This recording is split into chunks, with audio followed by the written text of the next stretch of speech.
I went on a date with this nigga. And while we was on a date, I went to the bathroom before the waitress had came. What's up? He's like, are you ready to go? I'm like, I didn't eat anything. He's like, trust me, you've had enough. Excuse me? Okay. That's why I won't be going on any dates. That's why I sit home and I eat Domino's and I just stay to myself. Because I be damn. Somebody try that on me again. Well, as the scandal keeps growing in Texas, this is a level of criminality coming out of the Democrat Party just keeps rising exponentially. They doubling down on their stochastic terrorist remarks. I guess if they figure, well, what the hell, we're losing anyways, might as well just go out with a bang. And I was afraid of this by just, thinking about how things would work in a peerless victory. Say, for instance, we actually do defeat these evil entities that are trying to infiltrate all parts of humanity that are good so that they can inject their terrible agenda, that they would just pull all the levers and just dump the system altogether and then leave us with nothing.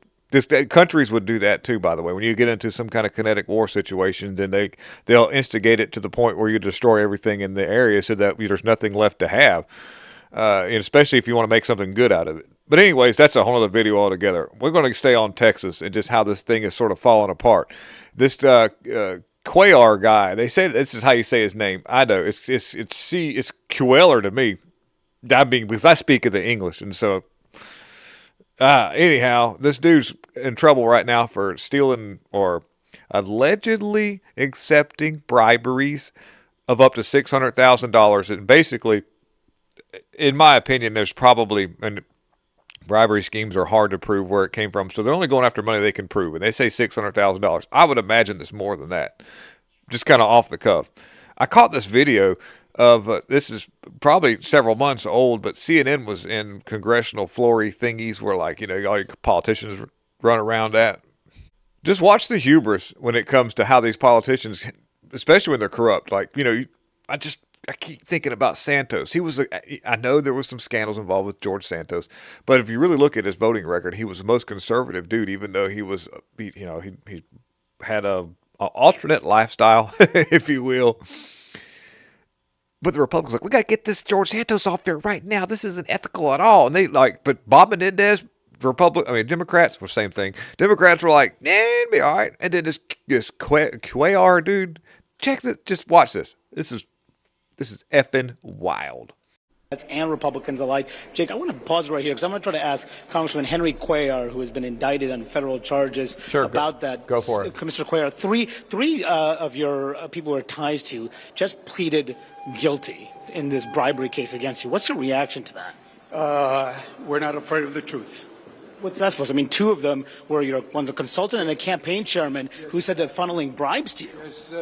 Like I said, we're not afraid of the truth. What about the $600,000 in payments? How did that get in your bank account? That's not correct. Will you resign? Will you resign? Okay.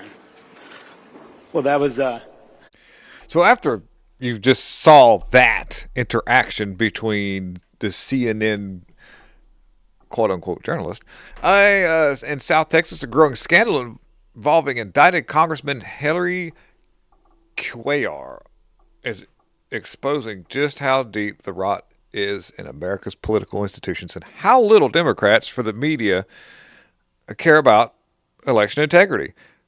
Cuellar, who represents Texas' 28th congressional district, is under a federal indictment for accepting more than $600,000 in foreign bribes, as you heard in the thing. Now, prosecutors allege that Cuellar and his wife personally profited from years from secret deals, using the public's positions to advance interest in foreign entities. And it says that, which I'm just kind of reading off of some stuff here in the back. Adding to the gravity, 3 of Cuellar's top aides are now cooperating with the Department of Justice, which we heard in the interaction. And this, by the way, that interaction happened a few months ago, so this has been an ongoing thing. And it says the dude is facing trial, but has not been removed from the ballot, as we see. And instead, he ran for re-election and supposedly defeated Republican challenger Jay Furman in a district Donald Trump carried by 7 points, which means it's a little strange that Democrat would pull that much in that district. I mean, just kind of how numbers usually work, especially voting numbers.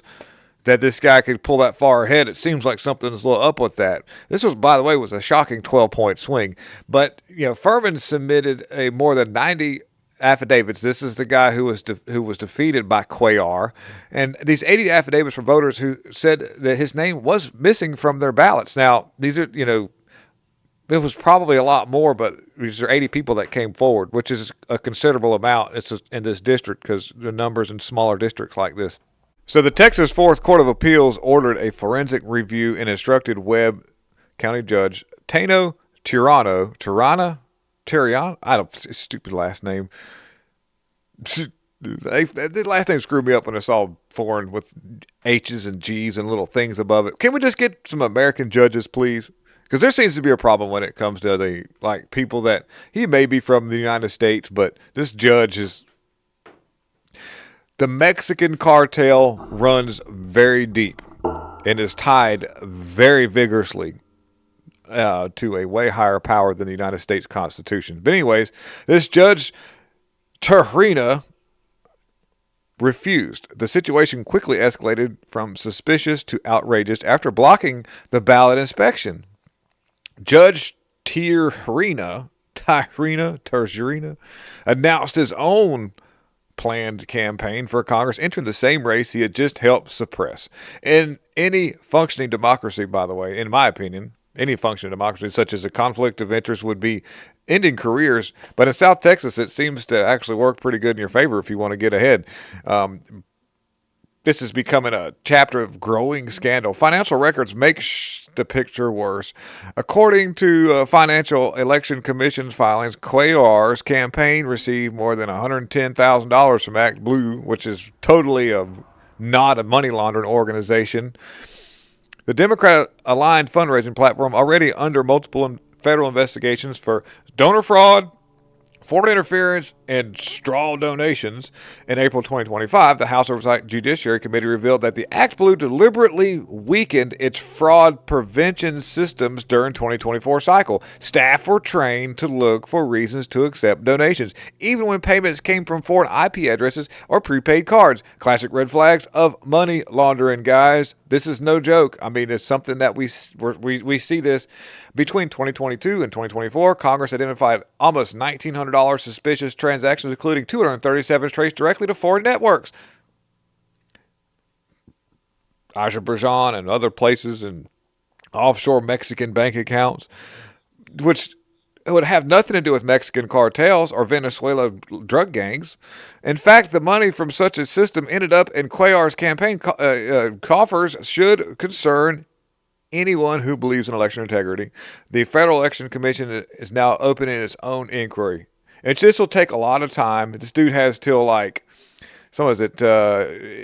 got a pretty good ways. Regulators, flag donations, Cuellar's campaign from entities like Save Democracy PACs, Green Donors that appear to violate federal campaign finances. One PAC donation exceeded legal contribution limits, while the LLC donations potentially violated federal bans of corporate contributions. Cuellar has until October. Which is, doesn't seem like a lot of time, but that's a lot of time to cover up crimes and act accordingly. And this is very alarming. And I am sure that this is just one of many grassroots campaigns that have managed to skid by without any kind of recourse. And the Republicans are so quick to knee-jerk anytime there's some small scandal. Should have left, yes, you could say that Santos was doing some bad stuff, but he was voting a really conservative, and he was voting in favor of America. And then you could have convicted him and taken him off then, but no, you had to take him off, replace him with some douchebag who's doing like a terrible job and probably doing the same, if not worse, as what Santos was doing, but not being caught for it. It was a little slicker, and all these, well, how dare you advocate for a criminal? Well, if you're advocating for any politician at this point, good luck. And, just good luck. I'm not saying anything bad about Trump, but there's a level of something that goes on between all these politicians that we would not want to see in the behind closed doors. I don't know. It aggravates the crap out of me. And then I see what's happening with, all these politicians coming to, boot for these, like, what's his name? Kimmel? You got butt chin stupid Eric Swalwell, who made love to Chinese spies and probably shared a bunch of extremely sensitive information, being the fact that Pelosi set this dude right in the intel community. Pelosi put butt face. I gotta be careful with my words on YouTube. Pelosi's like, this will be a good guy to put in the middle of intelligence. It's crazy. All right, let's get to work. Take it easy, guys.